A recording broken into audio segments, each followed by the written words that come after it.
So sorry, I think that to save people time. I would say I would even have more disclaimer than Professor Jay Rosenkranz. So first, I'm not doing anything related to state-owned enterprises. Okay? So my daily bread is like corporate finance, and worse, the second disclaimer, I stopped doing anything related to policy making advice since maybe I don't know 10 years. What I will be presenting here is like not a serious academic kind of paper.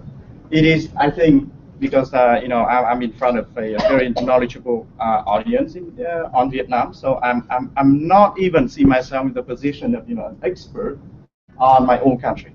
Okay, so please feel free to stop me and give me comment. This is like more like work in progress, even not that thinking in progress. But let me just tell you why I come up with that. So a few years ago, I was a graduate student in the National School of Government back in France.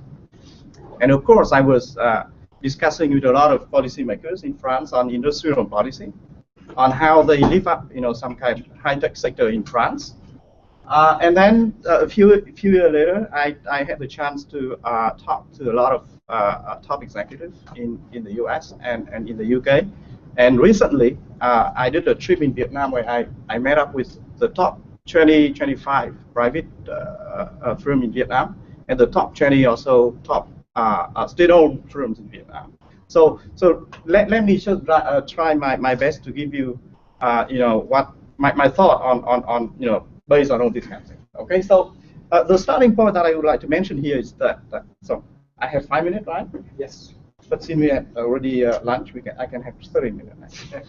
So no, it's just 5 minutes. So the starting point here is that I think that independently of what we have like policies in Vietnam in the decade to come, the basic element of any kind of potential success in our economy going to be based on what? The firm.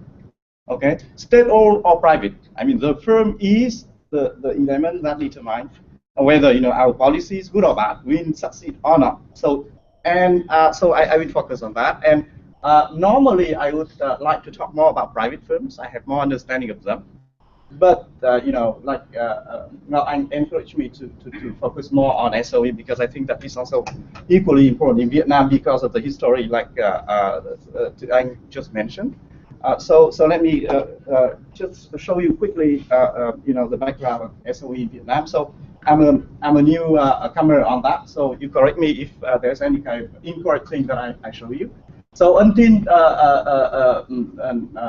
86 in Vietnam, the private enterprises were not allowed. Okay, you could be, people were put in prison because of they did some kind of private and small businesses. So all started,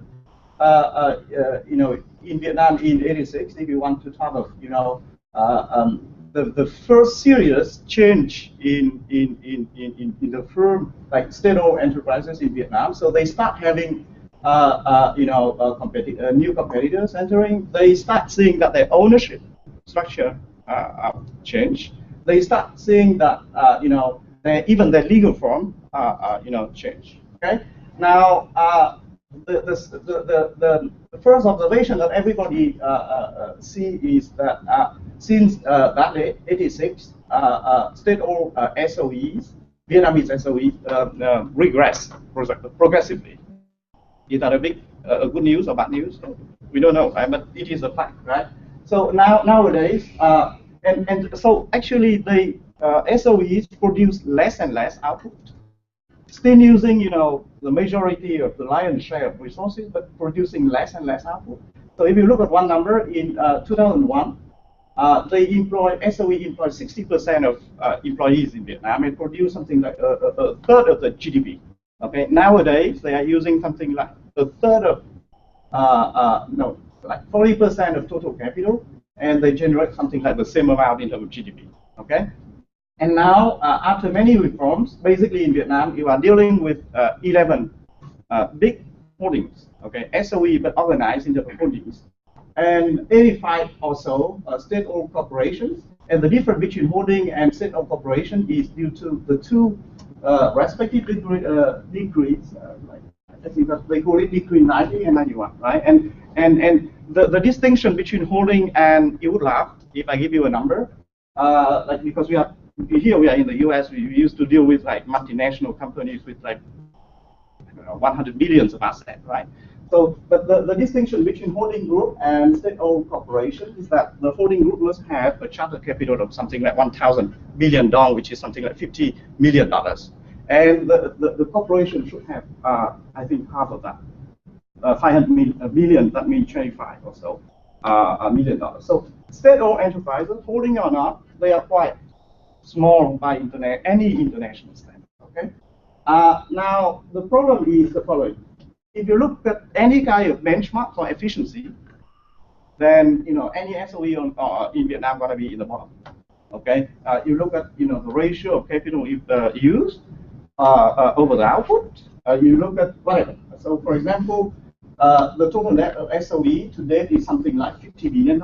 Okay, and it is more than the equity. Okay, and 80% of the profit made by all SOEs in Vietnam, big or small, is from actually four groups. Okay, sorry. Yeah, so Petro Vietnam, VNPT, Vietnam, and Vietnam Rubber corporations. I mean that the majority of them are either not making money or losing money. Okay, and if you look at these big four, what are they doing? I mean, they are basically utilities, or they are basically exploiting natural resources. So actually, they are not doing anything like fancy, right? They are not Apple or Microsoft, right? So they recently, even worse, to make things worse, I mean, everybody know about a few large corporate sector scandal and a huge inefficient and overinvestment by SOEs, right? So my point is that if the government in Vietnam is serious about SOE, they might have actually the official line that they still call for SOE to be the mainstay of the economy. So, given that, I think that SOE should do a lot of huge and structural change if they want to fulfill this kind of the side role. And I think that the aim and objective of SOE should be completely clarified. Okay, I know that in Vietnam, whenever you talk about SOE, there are going to be a lot of politics, but we have to define the aim and objective of SOEs. Otherwise, in 10 years' time, we're going to have the same problem. Okay. Second, I think that there are awful lot of things to do with corporate governance system and corporate governance devices. Because I'm at a business school, so we are not only interested in the macro thing, but also in the micromanagement things. And when you talk to state firm in Vietnam, most of the time you don't have the. If you ever talk to a private firm here in the US or in the UK or in Europe, and then you talk to the SOE firm in Vietnam, you think that they don't speak the same language. So basically, the private firm in Vietnam, the staff, the basic staff or the CEO of large corporations, basically behave themselves like bureaucrats, but in the bad sense of the word. So they don't have any idea about market competition. If they don't work well, they're going to be ejected from the firm. So a lot of things to do with governance, and I think that we have to change completely. Otherwise, forget about SOE. Okay, in 10 years, I'm going to have the same one. So I think that the aim of any reform that we should think of SOE is going to be based on efficiency. Okay, SOE are firms. They might have a few social objectives, take it for granted, but we should have a clear measure of efficiency, and we should see that they improve in terms of efficiency in the future. Okay, that is, I think that the first aim of any kind of reform. The second thing is, I think that is, it has a lot to do with Tu Anh and other people who have mentioned it before. I would like to see that reform gonna separate ownership and administration clearly from management. For now, I don't see this link. Basically, the CEO or top managers of SOE are politicians. Okay, and they spend a lot of time doing politics and not enough time to do business. Seriously. Okay, and okay, so you have a lot of numbers, right? So, and the reason why you have to separate ownership and administration, somehow it is related to efficiency. Because if you don't do so, if you have the luxury to think that Vietnam is different, I'm sorry. I mean, there's no previous example in the world whereby the government is also the manager of the firm and the firm succeed. I'm sorry. Okay, I did not find that anyway. And then that is my impact because I talk to firms at various levels. I think that in terms of micromanagement, everything should be changed.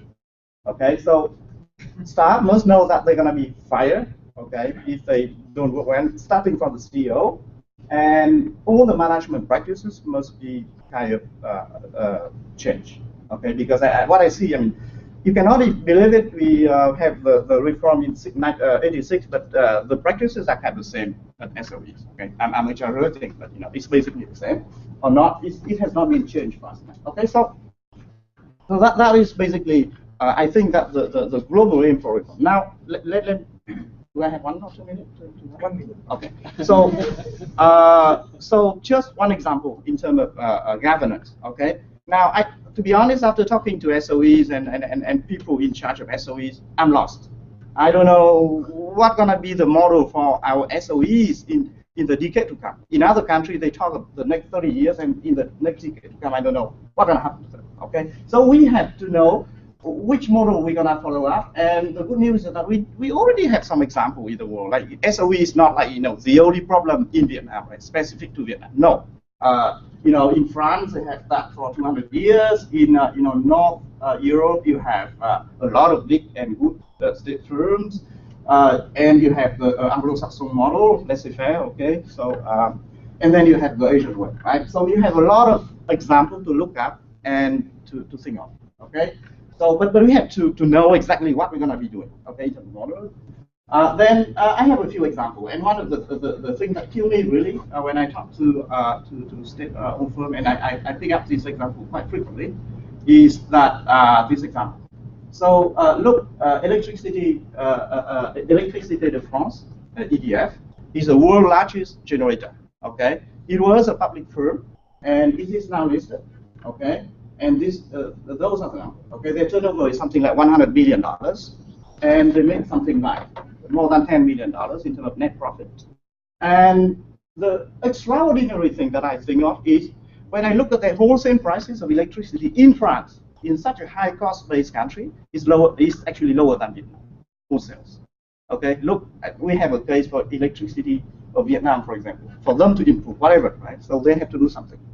And if they can lower the power, the energy price, it's going to be good for everybody in the economy. Right? So I think also that in terms of organization, we have to change the current model of managing the firm, both in terms of like as an administration and as a asset management. Okay, I talked to SEIC recently. I don't think that SEIC is up to the job anyway.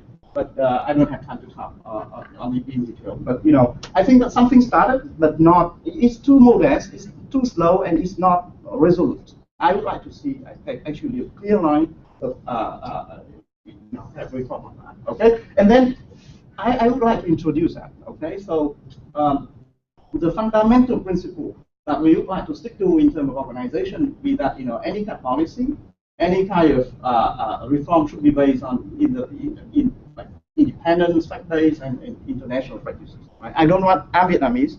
I'm still learning about my country, but I don't want to hear about kind of very repeated sentence that Vietnam is different. So everybody is different. Any country is different. Right? So and then in terms of concrete, it is thinking in progress. In terms of practical application, I think that SOE and in private firm have huge role in Vietnam. I love private firm and private enterprises, but since we talk to here we discuss SOEs, I think that we have to define and focus on a few strategies, and we have to clearly assign SOE and put them in a big map that include SOE private firms and also FDI firms. Okay. But each of them have their own role, but then the social planner here should do something in terms of industrial policy to put them together. Okay? And then we have somehow to have so it is related to Eddie. We have to provide incentive for each of the three guys big guy, SOE, private firm, and FDI firm to actually invest more in technology to increase value added in Vietnam and maybe to reduce the tax avoidance activities. And that is basically what I have so far. Thanks a lot.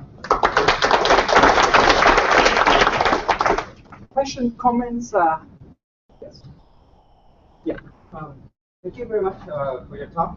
The example on the French firm, was it a normal firm in the beginning, or it also underwent the reform process? If that example wasn't a reform example, then do we have an example of a SOE firm that started out inefficient and managed by the state and then actually successfully reformed into a normal organization? It's all of that. Actually, EDF, the starting point was that it is not a firm; it was an administration.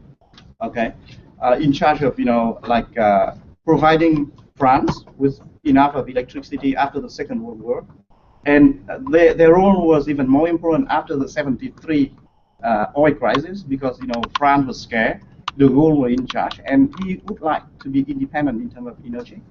Okay, he did not want to rely on oil suppliers from the Middle East. So yes, it was an administration. Then the firm was privatized.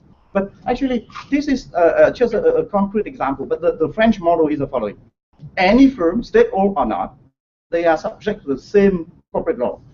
Okay, they are the same corporate citizen, and they are subject to the same kind of rules. Okay, not because the state have 90% of the firm that the firm is treated different. So operationally, they are like private firms. But the only difference is that the state have 80 or so percent of the share, and the state dictate a few strategic development. Okay, but the rule of efficiency applies. So EDF beat out all the other competitors in Europe because they bet on nuclear energy, and they are also the largest nuclear generator in the world, and they have technology, they have everything. Okay, so yes and no. So it was a state firm, but even when the state had 100% of the stake, the firm was subject to the same law, corporate law, like private firms. All right, thank you, Bang. This is fascinating.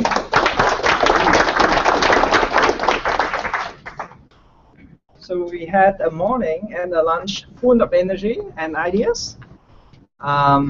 We can see the differences between mathematics fiction who think 5 minutes is 5 minutes, and economists who think 5 minutes is 20 minutes.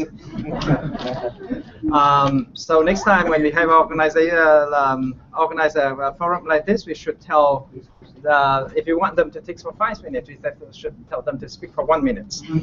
But this is great. It's a lot of ideas are floating around, and we all touch on very important issue for development of Vietnam in the next 5 years.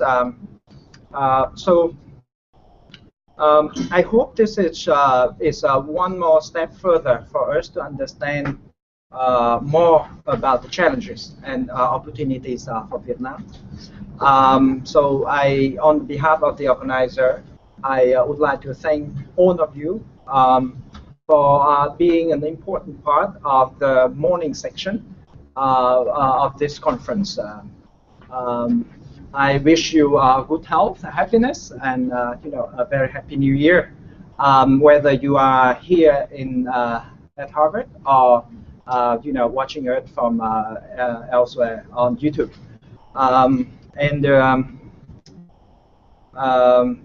For people who are here, let's take a 10-minute break. I mean 10 minutes. Okay, thank you, everyone.